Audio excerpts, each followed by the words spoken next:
Hey guys, so funny story here. Not really a funny story, but hey, just a story, am I right? So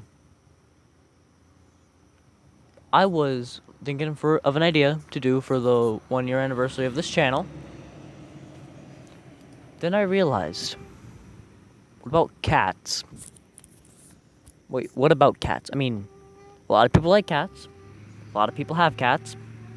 A lot of my 9 subscribers have cats. So, by the way, if you hear a saxophone, um, my cousin's playing the saxophone in the background, so she said she'll try to keep it down, please and thank you. Anyway, so she didn't say that she'll try to keep it down at all, but yeah. So the video idea I had was, sorry, you guys are looking out over there. I don't know why. Oh, because my idiot self decided to, hey, look, a camera. Okay. um, hmm. So yeah, the idea that I have for this video is things that cat owners should not do. So, I remember going. You remember that cat that I had back, or no, not that I had. No, no, no. I never owned a cat, but there is a cat at my the cat in the last video. That's what I'm talking about. Her food and water bowl was right next to each other, assumingly. But the cat never drank out of that water bowl. She always drank from the dog's water bowl. Well, that's because you should never put your food and water right next to each other if you're having a cat. That's because in the wild, yes, we're going back then too, cats don't like their food next to their water because when they killed something, the gut contaminants would like contaminate the water. That's all I have to say. Like they didn't want the nasty stuff inside the body to get inside of the water, so they wouldn't get sick as often. So, another thing about waters, about waters, yes, is don't have a cat in your water bowl, like a plastic water bowl. Sorry about that pause or stuff, but okay, plastic water bowls, no, because the plastic actually makes the water taste, well, not good. Because like again, water and contaminants and stuff. Okay, so that's 2 things, 3 things about food and watering. Don't get a water bowl that's small or a food bowl that's small. You want to get a rather large one in circumference. I don't even know what I'm saying. I'm not reading from a script or anything. I'm just like zoned out talking about cats. Yeah. So, um, the reason is because the cat's whiskers actually touch up against the edge of the water bowl or food bowl. I'm just gonna say bowl. They touch the side of the bowl that they're trying to get the eating or that they're trying to get the food or drink from. And those whiskers are actually extremely sensitive, so that would irritate the cat, kind of. Speaking of whiskers, this right here is the 4th thing. How am I doing with these transitions, by the way? So, the 4th thing, don't cut a cat's whiskers. Because if it's trying to fit into a space, the whiskers actually tell the cat, if it can't fit through a space. Because the cat's whiskers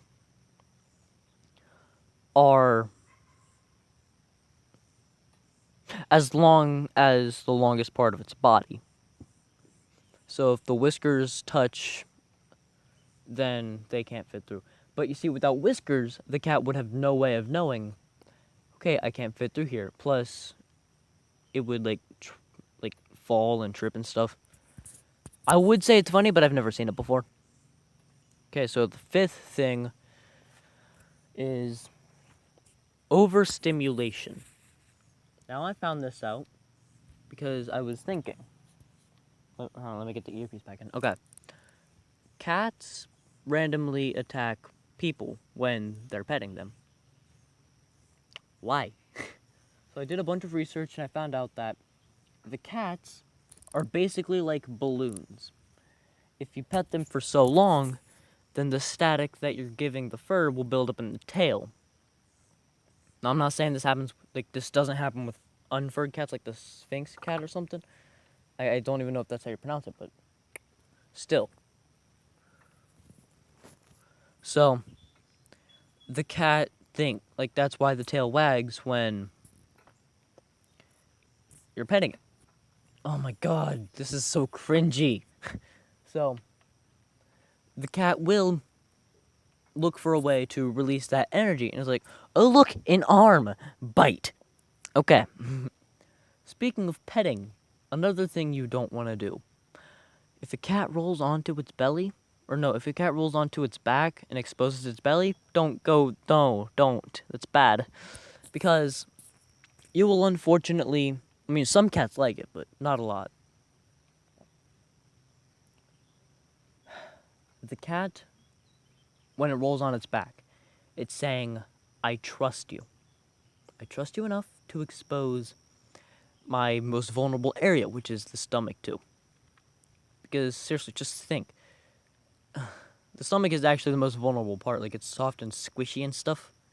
So, when a cat exposes its stomach, it's saying, okay, I trust you. And going to pet the tummy or scratch it or whatever, that is basically an abuse of that trust. But it's a good thing that cats are easy to forgive.